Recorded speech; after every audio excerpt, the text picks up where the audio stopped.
Aujourd'hui, nous avons organisé un après-midi de dépistage des cancers du sein et du col de l'utérus.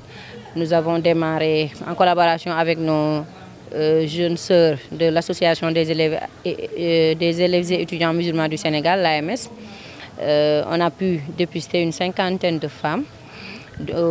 Mais auparavant, nous avions tenu une conférence sur les deux cancers, les cancers du sein et du col de l'utérus. L'objectif s'inscrit dans l'agenda naturel de l'Association des élèves et étudiants musulmans du Sénégal qui a eu à organiser des années auparavant des campagnes de dépistage, mais aussi des campagnes médicales dans la globalité.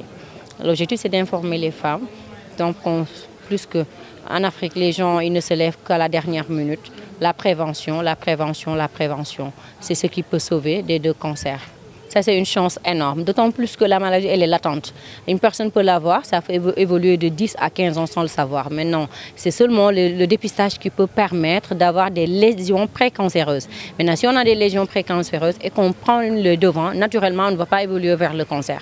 Et maintenant, d'autant plus qu'on les organise de plus en plus, on a eu beaucoup de cas, sur une centaine de dépistages ou sur 200 dépistages, on peut avoir 20 cas suspects qu'on va orienter, qui vont faire le suivi et qui vont vraiment guérir et définitivement railler le cancer du sein et du col de l'utérus de leur vie. Ça, c'est des acquis. Nous ne cesserons d'encourager les femmes. Si on pouvait, on le ferait les 365 jours sur 365.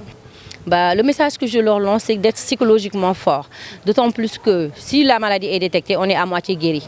Maintenant, il faut suivre tout simplement son traitement, il faut être persévérant, il faut que la famille aussi accompagne psychologiquement, il faut aussi une aide financière. Le cancer, c'est tout ce que je dis toujours, c'est une maladie qui, avant de vous tuer, il vous rend pauvre d'abord, avant de vous tuer. Parce que ça demande énormément de moyens que vous ne pouvez même expliquer, c'est des millions et des millions. Ce n'est pas donné à tout le monde. Même si parfois on peut faire ces millions-là et à la fin mourir, parce que tout simplement, on s'est levé très tard. Voilà, le conseil que je donne à ceux qui l'ont déjà, c'est d'être braves, de respecter leur traitement et à la fin, elles vont sortir guéries de la maladie.